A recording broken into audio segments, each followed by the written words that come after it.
नमस्कार, मैं हूं Abhishek Singh Tomar Shipra fine art college से। और आपने जो ये स्टिल लाइफ दिखी है, इसे हम बनाएंगे ओपेक कलर टेक्निक में।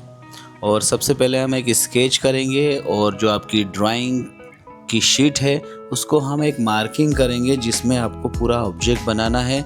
ऑब्जेक्ट्स ना छोटे बनाना है, ना ही उसे ज़्यादा बड़े बनाना है। थोड़ी सी जगह आपको ड्रेपरी के लिए भी छोड़ना है। सबसे पहले आपको एक रफ स्केच करना है, कौन सी चीज़ कितनी बड़ी है इसे आपको मार्क करना है। और जो भी ऑब्जेक्ट बनाएंगे आप, उसके बीच में एक सेंटर लाइन बनाएंगे ताकि वह दोनों तरफ से बराबर दिखाई दें। और एक मेज़रमेंट लेने का एक मैं आपको तरीका बताऊंगा। पेंसिल की नोक को आपको लाइन पर रखना है और उसके पीछे आपको अंगूठा रखना है और दोनों तरफ की मार्किंग कर देनी है। ये सबसे आसान तरीका है मेज़रमेंट लेने का, और इससे गलती की गुंजाइश बहुत कम हो जाती है। सभी चीज़ों में आपको ऐसा ही करना है, जिसमें आपको दोनों तरफ की लाइनें बराबर दिख रही हैं, वहाँ पर आपको इस टेक्निक का यूज़ करना है। मेज़रमेंट लेना काफ़ी आसान है। जैसा मैंने बताया, सेंटर लाइन में आप नोक रखेंगे और उसके उधर आप अंगूठे के एक नाखून को रखेंगे और दोनों तरफ के मेज़रमेंट ले लेंगे। और जो हमने रफ स्केच किया था, अब उसको धीरे धीरे उसमें डिटेलिंग डालते जाएंगे। और सामने जो स्टिल लाइफ है उसको ऑब्जर्व करेंगे आप कि कहाँ पर उसमें सबसे ज़्यादा डार्क शेड आ रहा है, कहाँ पर उसमें सबसे ज़्यादा लाइट शेड आ रहा है, कहाँ पर मिडिल टोन आ रही है। हर लाइट और डार्क कलर को आपको ऑब्जर्व करना है और उसकी मार्किंग करना है अपनी ऑब्जेक्ट शीट पर। जब आप कलर बनाएंगे तब आप अलग अलग कलर बनाकर रख सकते हैं। जैसे टेराकोटा का जो कलर है वो लाइट और डार्क दोनों शेड में आप बना सकते हैं। उसमें आपको लेना है बंडसाइना कलर, अल्ट्रा मरीन ब्लू और इंडियन रेड कलर उसमें आप मिला सकते हैं। और लाइट करने के लिए आप उसमें वाइट मिला सकते हैं। जितना ज़्यादा वाइट मिलाएंगे वो कलर उतना लाइट होता जाएगा, और जितना उसमें ब्लू बढ़ाते जाएंगे कलर उतना ही डार्क होता जाएगा। तो ये मैंने मार्किंग कर ली है, जहाँ पर मुझे लाइट दिख रही है और जहाँ पर मुझे सबसे ज़्यादा डार्क शेड दिख रहा है। ये स्केच लगभग मैंने कंप्लीट कर लिया है। अब उसके बाद कलरिंग स्टार्ट करेंगे। जैसा मैंने आपको बताया है, कलर में आपको बंडसाइना लेना है, अल्ट्रा मरीन ब्लू लेना है, इंडियन रेड कलर लेना है और वाइट कलर लेना है। डार्क कलर के लिए हल्का सा ब्लू मैंने बढ़ा दिया है, और जहाँ मुझे सबसे ज़्यादा डार्क दिखाई दे रहा है वहाँ पर मैंने इसे अप्लाई कर दिया है। तो आप भी जहाँ भी आपको सबसे ज़्यादा डार्क दिखे वहाँ आप इन कलर्स में हल्का सा ब्लू कलर ज़्यादा कर दें। और आपको लाइट का डायरेक्शन का ध्यान रखना है कि कहाँ से लाइट आ रही है और कहाँ पर डार्क शेड आ रहा है। जहाँ पर लाइट शेड दिख रहा है मुझे शाइन करते हुए, उसके चारों तरफ मैंने उसका लाइट टोन लगा दिया है। जो कलर मैंने आपको बताए हैं, जैसे इंडियन रेड कलर, बंडसाइना कलर और अल्ट्रा मरीन ब्लू कलर, उसमें मैंने थोड़ा सा वाइट मिला दिया है। हल्का सा आप क्रिम्जन कलर भी ले सकते हैं इसमें, क्रिम्जन रेड, जो आपके ऑब्जेक्ट में हल्का सा गुलाबीपन लेके आएगा। अब आपको कलर के टोन्स बनाने हैं। जो कलर आपने लाइट लगाया है उसके पास में हल्का सा डार्क कलर लगाना है। अलग अलग लाइट, डार्क, डार्क और सबसे डार्क। ये जो मैंने सबसे ज़्यादा डार्क लगाया था उसके नीचे में उसी का हल्का सा लाइट टोन बना रहा हूँ। जो सबसे डार्क था उसका लाइट टोन, क्योंकि डार्क एक जगह ठहरा हुआ नहीं दिखेगा, उससे हल्का सा टोन उसके नीचे आएगा। मिक्सिंग की भी टेक्निक मैंने आपको सिखा दी है कि हर कलर के लाइट के पास में उससे थोड़ा सा डार्क और ऐसे डार्क कलर टोन लगाने के बाद में फ्लैट ब्रश, जो आपका थोड़ा सा 8 नंबर का हो, 7 नंबर का हो, 10 नंबर का हो, जो जगह के हिसाब से आपको फ्लैट ब्रश को हल्का सा गीला करना है। उसके बाद में उस ब्रश के अंदर से कपड़े से कलर निकाल देना है और बिल्कुल ड्राई ब्रश को हल्के हाथ से चलाना है। उसके बाद ये इस तरह से मिक्स हो जाएगा। और ये ध्यान रखिए कि लाइट ऊपर से आ रही है तो नीचे की तरफ डार्क शेड आएंगे। और ये मटके के नीचे जो येलो ऑकर का टोन दिख रहा है, इसमें आप येलो ऑकर, ब्राउन और बंसाइना कलर को मिक्स कर सकते हैं और हल्का सा वाइट कलर लेना है। अभी तक के डेमोस्ट्रेशन में लगभग सभी स्टूडेंट्स ने अपना बेस्ट काम करके बताया है और मुझे उम्मीद है इस स्टिल लाइफ को भी बहुत अच्छे से बना करके बताएंगे। अभी येलो ऑकर, ब्राउन, हल्का सा ब्लू कलर भी आप मिला करके नीचे डार्क टोन लगा सकते हैं और जो मिक्सिंग की मैंने टेक्निक बताई है आपको, उस तरह से आप इसे मिक्स कर सकते हैं। अब लाइट ऊपर से आ रही है तो मटके के जो ऊपर वाला हिस्सा है वो हल्का सा लाइट होगा, तो इसमें मैंने लाइट टोन बढ़ा दिए हैं। कई बार ऐसा होता है कि हम कलर लगा देते हैं, वो डार्क हो जाता है, और डार्क कलर लगाते हैं वो लाइट हो जाता है। वो उसके सूखने के बाद ही आपको पता चलता है। तो ये मटके के ऊपर वाले हिस्से को मैंने हल्का सा और लाइट कर दिया है ताकि आपको समझ में आ सके कि लाइट कहाँ पर है और डार्क शेड कहाँ पर है।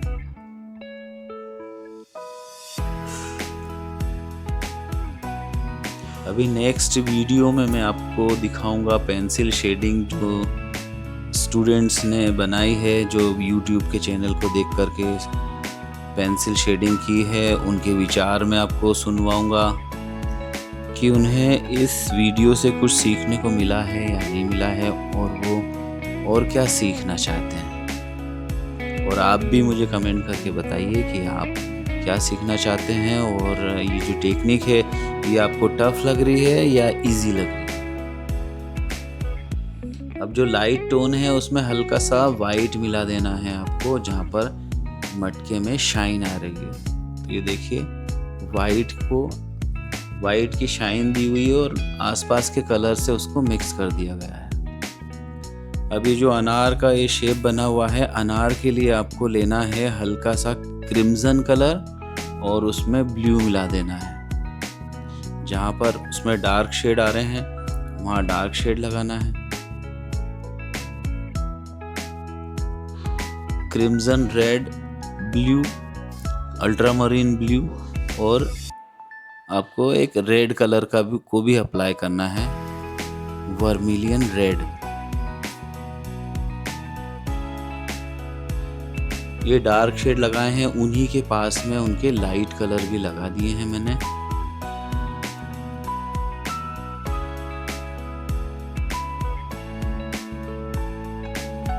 और उसे साथ में मैं मिक्स भी करते जा रहा हूँ। और ऊपर वाले हिस्से में लाइट आ रही है, इसलिए ऊपर वाले हिस्से को अभी मैंने छोड़ दिया है। इस टेक्निक से यदि आप काम करेंगे तो काफ़ी अच्छा काम कर पाएंगे और अच्छे रियलिस्टिक पेंटिंग भी, हेवी रियलिस्टिक पेंटिंग भी आप बना पाएंगे।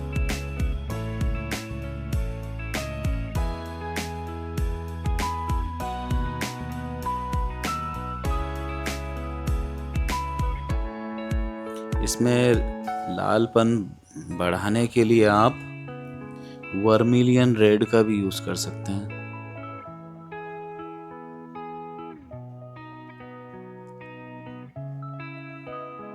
अब जो नीचे पेडेस्टल पे जो कपड़ा बनेगा उसका भी इम्प्रेशन आपको इनके ऊपर देना है। यदि आप ऑब्जेक्ट्स को ध्यान से देखेंगे तो उसका रिफ्लेक्शन आपके ऑब्जेक्ट पर भी दिखाई देता है।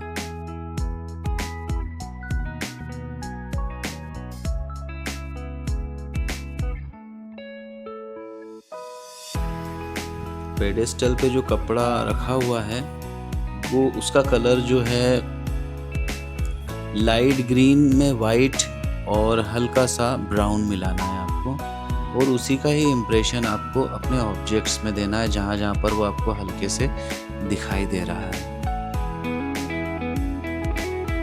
और उसको लगाने के बाद जो उसका ओरिजिनल कलर है, आपके फ्रूट्स का या ऑब्जेक्ट का जो ओरिजिनल कलर है, उससे उस कलर को मिक्स कर देना है। अब जैसे जहाँ जहाँ मुझे लाइट ज़्यादा दिख रही है वहाँ पर मैं लाइट को बढ़ाते जा रहा हूँ। आप भी अब जो भी चीज़ें बनाएं उसे ऑब्जर्व करते जाएं और लाइट डार्क शेड लगाते जाएं। अब जैसे ये एक एप्पल में बना रहा हूँ जिसका कलर काफ़ी डार्क है, तो आपको पर्शियन ब्लू में हल्का सा क्रिम्सन कलर लेना है और उसको अप्लाई करते जाना है जहां पर आपको डार्क शेड दिखाई दे रहे हैं। और लाइट शेड के लिए आप उसमें हल्का सा रेड कलर मिला दीजिए, वर्मिलियन रेड। ये जो एप्पल बनाया है इसमें डार्क शेड सबसे ज़्यादा है। अब इसमें मैंने क्रिम्सन रेड के साथ में वर्मिलियन रेड मिक्स कर दिया है। इस एप्पल का कलर काफ़ी ज़्यादा डार्क है, इस वजह से मैंने इसमें पर्शियन ब्लू यूज़ किया है। पर्शियन ब्लू सबसे ज़्यादा हैवी कलर होता है ब्लैक के बाद में, और अल्ट्रामरीन ब्लू से काफ़ी डार्क होता है। अब इसमें भी जहाँ पर लाइट शेड आ रहे हैं, सबसे ज़्यादा हाईलाइट है, उस एरिया को मैंने छोड़ दिया है। अब ये जो नीचे वाला जो एरिया है इसमें हल्की सी लाइट बढ़ाने के लिए ब्लू कम कर देंगे और क्रिम्सन और रेड बढ़ा देंगे।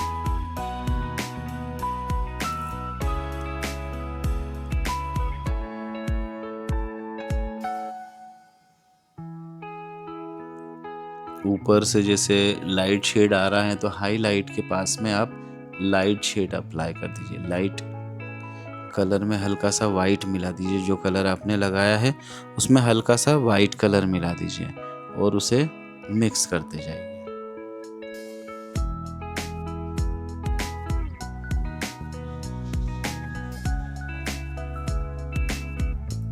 इसमें भी हल्का सा रिफ्लेक्शन दिया है पेडेस्टल के कपड़े का, जो आप देख रहे हैं मैंने यहाँ लगाया है, तो इसमें हल्के से ओरिजिनल इफ़ेक्ट्स आ जाते हैं।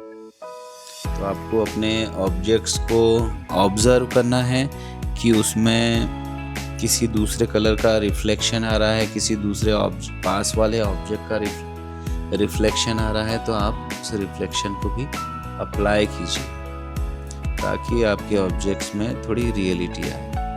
और जिस कलर का ऑब्जेक्ट है बाद में आपको उसी कलर से उसे शेड कर देना है, हल्का सा उसे डल कर देना है।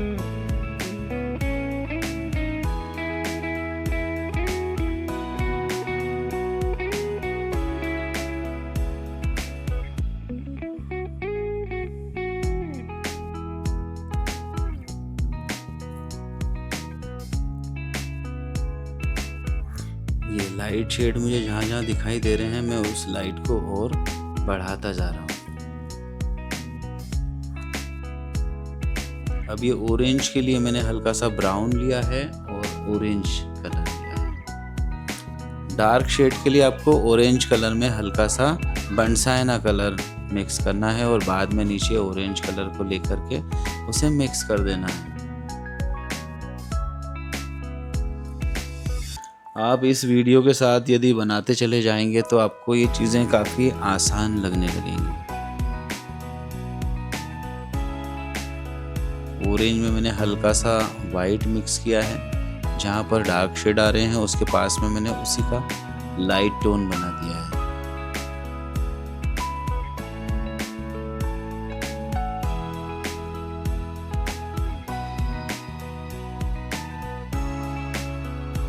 और आपको जो मिक्सिंग वाला काम है वो गीले में ही करना है। जब आपके दोनों कलर लाइट और डार्क कलर हल्के से गीले रहेंगे तो वह आपस में जल्दी से मिक्स हो जाएंगे। सूखने के बाद में आपको मिक्स करना मुश्किल पड़ सकता है, तो आप कोशिश कीजिए कलर को मिक्स करने के लिए उसे गीले में ही मिक्स करने की कोशिश कीजिए, जैसे मैं आपको बताता जा रहा हूँ।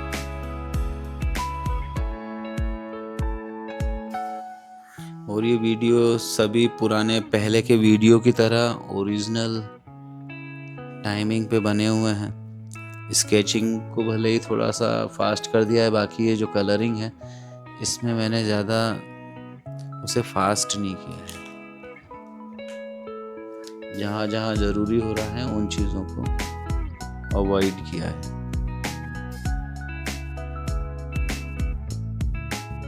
ऑरेंज को आप और डायरेक्ट लगा के और बढ़ा सकते हैं इसमें।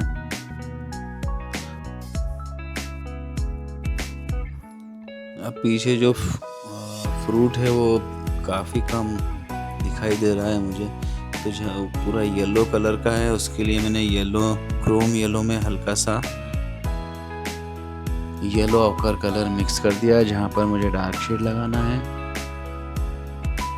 और हल्का सा अल्ट्रा मरीन ब्लू। आपको येलो कलर को बिल्कुल भी ज़्यादा डार्क नहीं करना है, हल्का सा ही डार्क करना है। यहाँ ऊपर की तरफ मैंने डायरेक्ट येलो, क्रोम येलो ले लिया है और नीचे जो डार्क शेड लिए थे उसमें उसे मिक्स कर दिया है।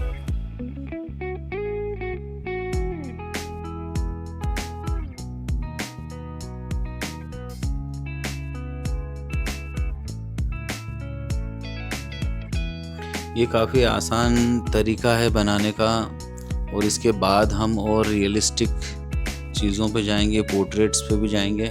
पर आपकी प्रैक्टिस कराने के लिए जो सबसे ज़रूरी है वो स्टिल लाइफ सबसे मायने रखती है। इसके बाद में ही पोर्ट्रेट ड्राइंग आप आसानी से बना सकते हैं। ये जो दूसरा ऑब्जेक्ट है ये भी टेराकोटा वाला है जो हमने पहले बनाया था। अब इसमें आपको ब्राउन, बर्न्ट साइना में थोड़ा सा क्रिम्जन और हल्का सा अल्ट्रामरीन ब्लू लेना है डार्क शेड के लिए, और उसे अप्लाई करते जाना है जहाँ जहाँ आपको डार्क शेड दिखाई दे रहे हैं। और लाइट शेड में थोड़ा सा स्कारलेट मिलाना है और वाइट मिला देना है।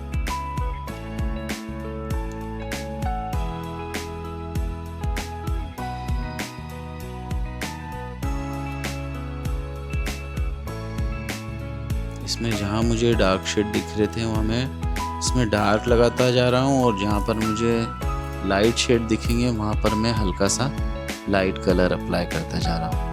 अब लाइट ऊपर से आ रही है तो नीचे वाला जो भाग है वह डार्क शेड में ही आएगा। इस चीज़ का आपको ध्यान रखना है।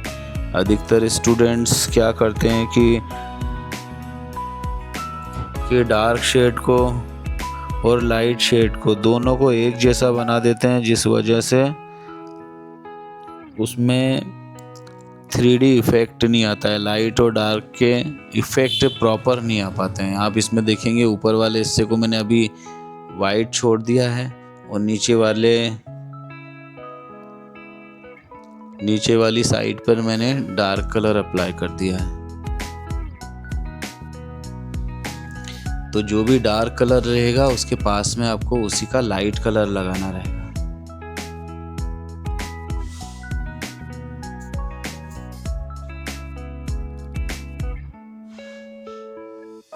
ये काफ़ी आसान तरीका है। यदि आप ध्यान से देखेंगे, ध्यान से कलर अप्लाई करेंगे तो बहुत अच्छा बना पाएंगे, और फिर आप दूसरे ऑब्जेक्ट को ध्यान से देख करके बिना किसी गाइडेंस के भी अच्छे से बना पाएंगे। सिखाने का भी यही तरीका है। यदि आप अपनी क्लास रन करना चाह रहे हैं, कुछ अर्निंग करना चाह रहे हैं, तो आप इसी तरीके से सिखा करके इससे भी अच्छा बना सकते हैं।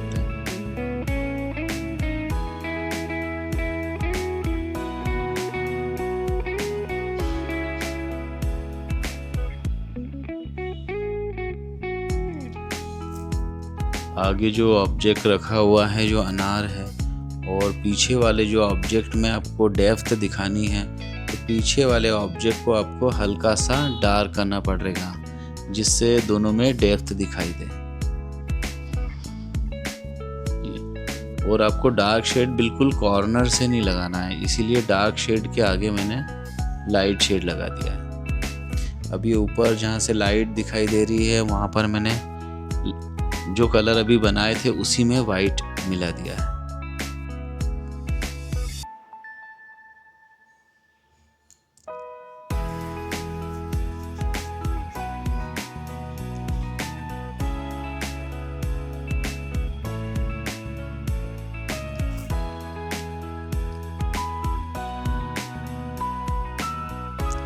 अभी जो कलर मैं लगा रहा हूँ ये अभी गीले ही हैं, और डार्क कलर भी गीले हैं, और इनको गीले में ही मिक्स करना है। आपको ये हमेशा ध्यान रखना है कि जो मिक्सिंग होगी वो गीले कलर्स में होगी। कलर को सूखने के बाद मिक्सिंग करना मुश्किल हो जाता है। इसीलिए आप ध्यान रखिएगा, कलर जब गीले बने रहें उसी समय उसे मिक्स करते रहें। अब ये मिक्स करने का एक तरीका और है कि आप हल्का सा पानी ले लें और ब्रश, जो आपका राउंड ब्रश है, उसे हल्का सा फ्लैट कर लें। आप इस राउंड ब्रश को देखेंगे वो हल्का सा मैंने उसे फ्लैट कर दिया है।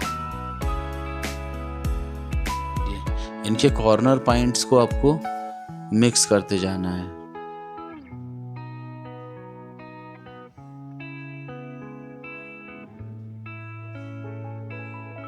ये देखिए, हल्के हाथ से आपको मिक्स करते जाना है। यदि आप पहले से ही, मैक्सिमम स्टूडेंट्स पहले से एक कलर की लेयर पूरे ऑब्जेक्ट पे लगा देते हैं, उसके बाद में डार्क लाइट शेड अप्लाई करते जाते हैं। वो तरीका बिल्कुल गलत है। जिससे होता ये है कि नीचे जो पहले लाइट कलर लगाया था, उसके बाद में यदि आप उस पर डार्क कलर लगाते हैं तो नीचे वाला कलर ऊपर आने लग जाता है। तो आप अगर एक साथ में सारे कलर लगाते जाएंगे तो उसमें ये वाली प्रॉब्लम नहीं आएगी।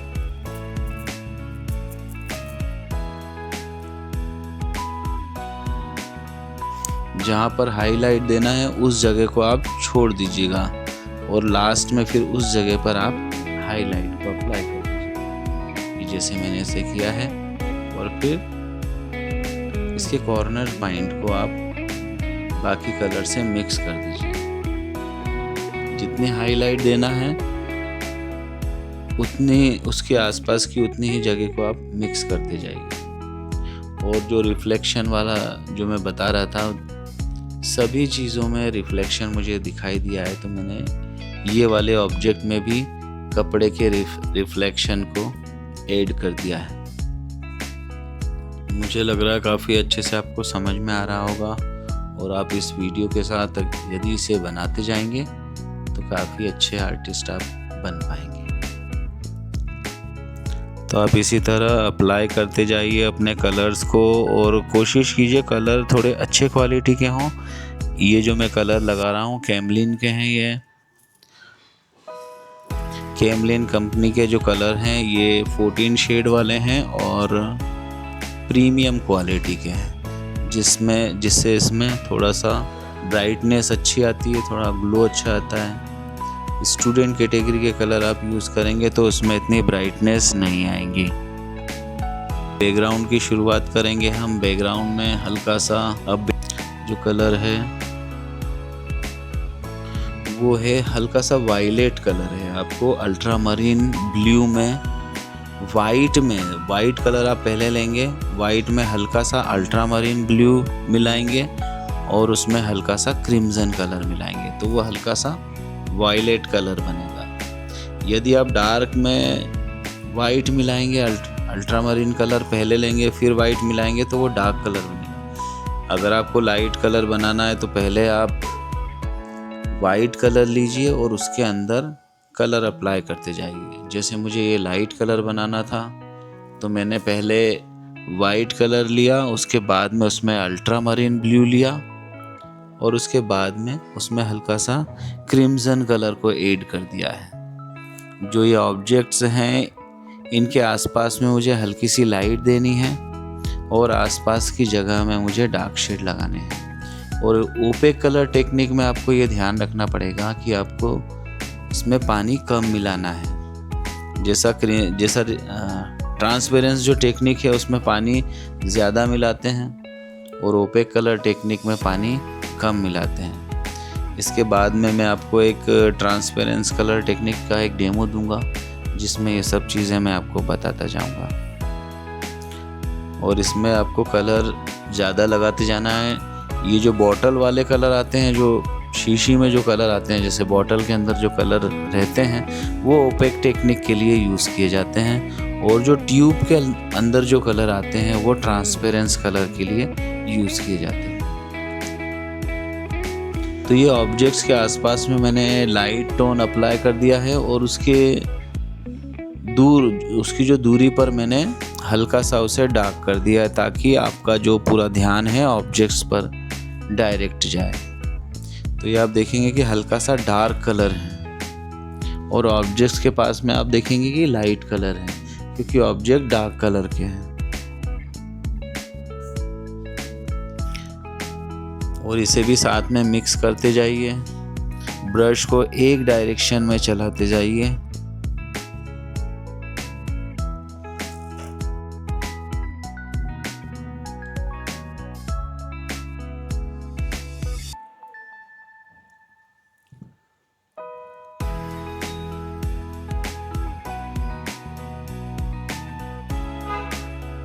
बैकग्राउंड बनाते समय पहले आप हल्के से कलर अप्लाई कर दीजिए। और ऑब्जेक्ट ड्राइंग में ये ध्यान रखिए कि ज़्यादा आपको कर्टन्स नहीं बनाना है। आपका जो ध्यान है वो पूरा के पूरा ऑब्जेक्ट पर जाना चाहिए, और ज़्यादा सलवटें या ज़्यादा डार्क लाइंस आपको बैकग्राउंड में नहीं देना है। ऑब्जेक्ट्स पर अट्रैक्शन के लिए मैंने उसमें लाइट कलर लगा दिए हैं बीच में, और आसपास में मैं डार्क टोन अप्लाई करता जा रहा हूँ।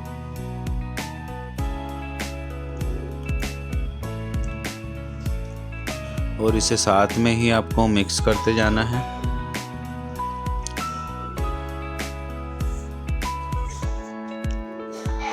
ये देखिए, आप एक ड्राई ब्रश ले लीजिए फ्लैट, और आप इसे मिक्स करते जाइए। जैसा मैंने आपको बताया कि ब्रश के अंदर आपको कलर नहीं रखना है, और इसमें कुछ थोड़े बहुत आपको सलवटें बनाना हो तो आप जो कलर का आपका कर्टन है उसी का डार्क कलर बनाइए।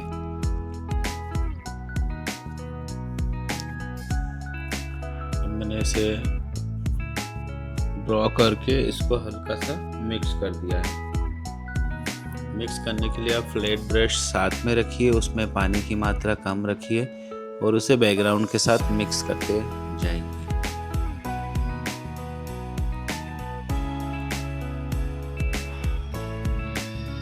सलवटें जो आपको ठीक लग रही हैं ठीक, उन्हें आप ड्रॉ करते जाइए, और जो ज़्यादा सलवटें हैं जो आप ऑब्जेक्ट को डिस्टर्ब कर रही हैं उन्हें आप ड्रॉ मत करिए।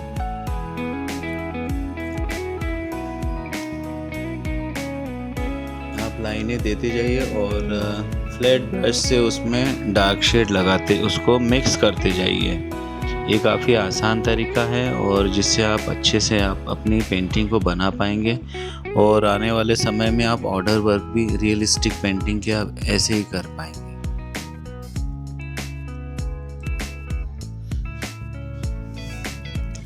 आप थोड़ी थोड़ी सलवटें देते जाइए और उसे साथ में मिक्स करते जाइए, और ये ऑब्ज़र्व करिए कि जो ड्रेपरी आपको दिख रही है उसमें शेड कहाँ पर आ रहे हैं और लाइट कहाँ पर आ रही है। आप यदि उसको ड्रेपरी को मन से बनाएंगे तो वो प्रॉपर सलवटें दिखाई नहीं देंगी। अब जैसे आप ये देख रहे हैं, मैं उसको लाइट करने के लिए ड्राई ब्रश का यूज़ कर रहा हूँ, और ज़्यादा कुछ मैंने डार्क शेड नहीं दिए हैं और ना ही उसमें कुछ लाइट शेड दिए हैं। अब जो ऑब्जेक्ट्स है आपको ड्रॉ करके रखना है कि उसमें शेड कहाँ पर आ रहे हैं। यदि उसमें ऊपर से शेड आ रहे हैं, साइड से आ रहे हैं, तो उसकी जो शेड होगी वो अपोजिट साइड में होगी।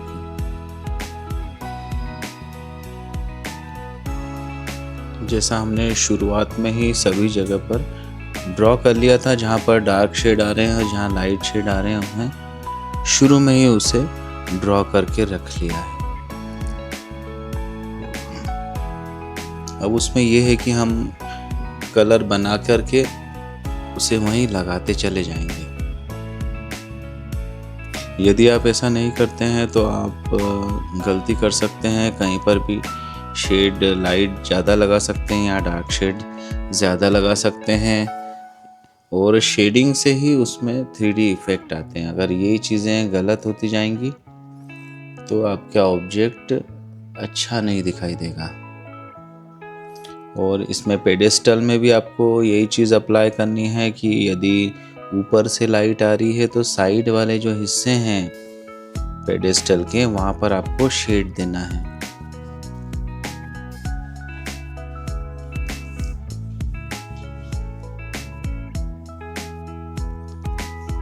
इसमें भी ड्रेपरी जो आ रही है उसको आप जैसे हम पेंसिल में करते थे कि हमने डार्क लगाई है, उसके बाद में उसे हम लाइट चला रहे हैं, इसमें भी मैंने वही चीज़ अप्लाई करी है कि डार्क शेड को आप उसी ब्रश से हल्के हल्के चला दीजिए। जैसे हम 6B 10B पेंसिल को डार्क लगाते थे फिर उसके बाद हल्का करते थे, इसमें भी ऐसा ही करना है। इसमें आपको लाइट ग्रीन कलर लेना है और लाइट ग्रीन में वाइट मिलाना है, थोड़ा ज़्यादा मिलाना है और हल्का सा उसमें ब्राउन कलर मिला देना है बंट साइना।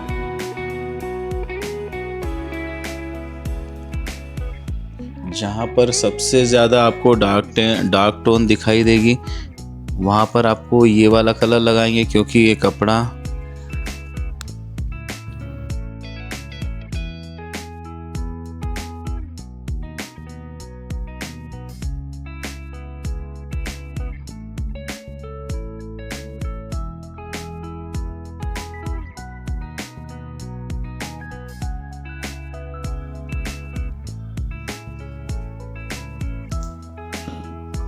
ये ड्रेपरी में ऊपर से पेडेस्टल में ऊपर से लाइट आ रही है, तो यहाँ पर मैंने लाइट शेड लगा दिए हैं और जहाँ पर मुझे सबसे ज़्यादा लाइट दिखाई देगी वहाँ पर मैं इस कलर में और वाइट कलर मिला करके उसे अप्लाई कर दूँगा। अभी यहाँ पर हल्के से डार्क शेड हैं, इस वजह से मैंने इसे ज़्यादा लाइट नहीं किया है। और जहाँ पर सबसे ज़्यादा लाइट आ रही है आप देखिएगा, इस जगह सबसे ज़्यादा लाइट है, तो मैंने उसी कलर में लाइट ये वाइट कलर ज़्यादा मिला दिए हैं, जिससे लाइट कलर के इफ़ेक्ट उसमें दिखाई देंगे। क्योंकि पेडेस्टल में हर जगह आपको लाइट नहीं दिखाई देगी, जहाँ पर आपको लाइट शेड दिख रहे हैं उसे आपको ऑब्ज़र्व करना रहेगा और जहाँ डार्क शेड आ रहे हैं उसका आपको ध्यान रखना पड़ेगा और उसे हल्का सा ड्रॉ कर रखना पड़ेगा। तो ये जहाँ सबसे ज़्यादा लाइट कलर थे वहाँ पर मैंने वाइट को बढ़ा दिया है और जो डार्क शेड हमने दिए हैं ऑब्जेक्ट्स की जो डार्क शेडो आ रही है उसे आप ड्रेपरी के साथ में हल्के से मिक्स कर देना। अभी हम पेडेस्टल के ऊपर वाले भाग में काम कर रहे हैं और साथ में डार्क शेड के साथ में उसे मिक्स भी करते जा रहे हैं। ये हमने आप जैसे देखेंगे कि नीचे वाला जो पेडेस्टल है, जो कपड़े ने जहाँ से टर्न लिया है, आपको उसे हल्का सा डार्क रखना है, जिससे आपको पेडेस्टल समझ में आ जाएगा। आपको लाइट शेड समझ में आ जाएंगे कि लाइट ऊपर की तरफ आ रही है और आइट साइड में जो लाइट इतनी नहीं आ रही है, जिस वजह से कपड़े का कलर हल्का सा डार्क हो गया है। और इसमें भी आपको ज़्यादा ड्रेपरी नहीं बनाना है, थोड़ी बहुत आप थोड़े बहुत उसके जो शेड हैं वो बना सकते हैं, थोड़ी बहुत सलवटें उसकी बना सकते हैं, पर ज़्यादा आपको उसमें काम नहीं करना है। जितना काम हो सके आपको अपने ऑब्जेक्ट्स में करना है।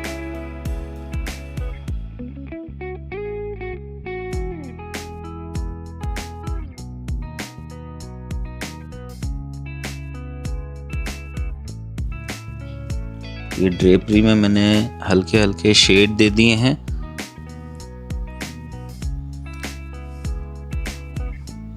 और आपको उसे ब्लर भी करते जाना है, क्योंकि जितने ज़्यादा गहरी लाइनें होंगी उतनी ही ज़्यादा ड्रेपरी में उभार आएगा। इसमें ज़्यादा उभार की ज़रूरत नहीं है।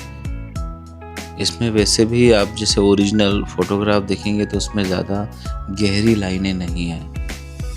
जहाँ पर गहरी लाइनें दिखी रहती हैं वहाँ सलवटें ज़्यादा होती हैं। यहाँ पर सलवटें कम हैं, इसीलिए उसमें गहरी लाइनें नहीं हैं।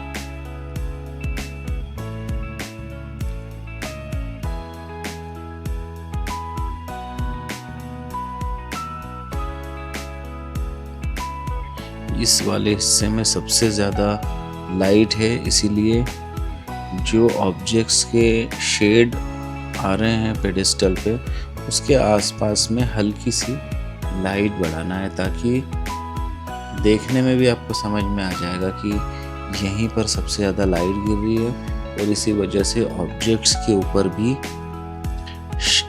जो लाइट की शाइन है वो आ रही है। और जब भी आप ड्रेपरी में सलवटें बनाएं तो आप जो ड्रेपरी का कलर है उसी का ही हल्का सा डार्क टोन लेकर के उसमें शेड लगाएं।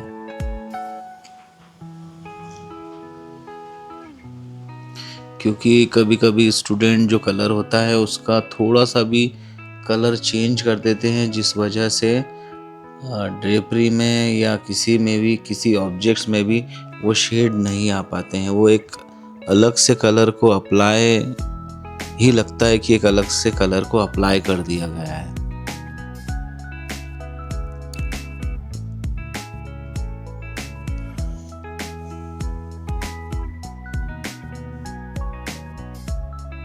या आप ड्राई ब्रश से सलवटों को बनाते जाइए और एक हल्का सा गीला ब्रश लेकर के उसे मिक्स भी करते जाइए। इसकी मिक्सिंग करने के लिए आप फ्लैट ब्रश भी ले सकते हैं। फ्लैट ब्रश में हल्का सा पानी लेकर के उसे मिक्स कर सकते हैं और ड्रेपरी में जहाँ पर भी गहरी लाइन आ रही हैं उसे कम भी कर सकते हैं।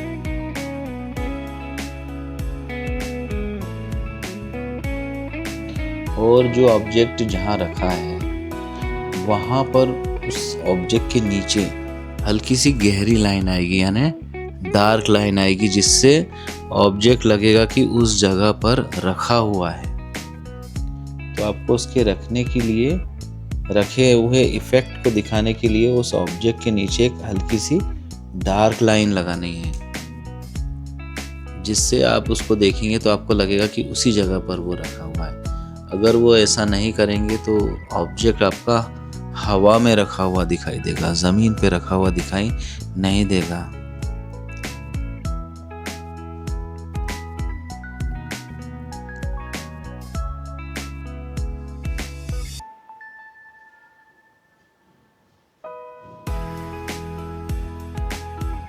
आप लास्ट में अपने स्टिल लाइफ को देख सकते हैं कि जहाँ पर आपको लाइट शेड दिख रहे हैं, डार्क शेड दिख रहे हैं, आप उसे ऑब्जर्व करते हुए कंप्लीट करते जाइए। क्योंकि लास्ट में जब आप दूर से देखते हैं अपनी चीज़ों को तो वहीं से वो चीज़ों में कमियां दिखाई देने लग जाती हैं।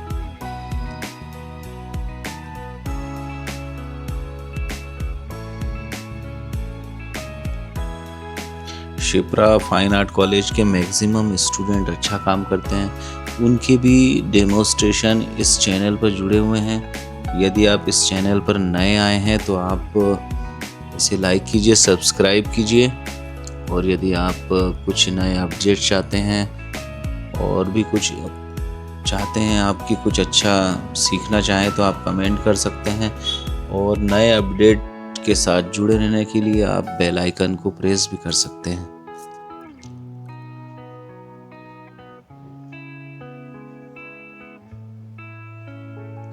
ये जो काम मैं अभी कर रहा हूँ ये सब लास्ट के हैं, जिसमें आपको जब पूरी स्टिल लाइफ कंप्लीट हो जाती है उसके बाद में आपको चीज़ें नज़र आती हैं कि कहाँ पर कौन सी चीज़ को आपको उभारना है, किस चीज़ को आपको लाइट शेड बढ़ाना है, कहाँ पर डार्क। जैसे यहाँ पर मुझे लग रहा था कि बैकग्राउंड लाइट है तो यहाँ पर थोड़ा सा डार्क टोन होना चाहिए, तो मैंने इसमें हल्का सा डार्क टोन बढ़ा दिया है, जिससे इसमें डेप्थ नज़र आएगी, बैकग्राउंड से इसकी दूरी नज़र आएगी।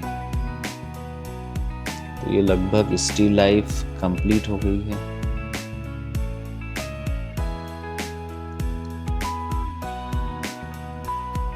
आप भी इस वीडियो के साथ बनाते जाइए और जो भी आपको परेशानी आ रही है, जो भी आपको दिक्कत आ रही है, मुझे कमेंट करके बताते जाइए। और इसी तरह इस चैनल के साथ जुड़े रहिए। बहुत बहुत धन्यवाद।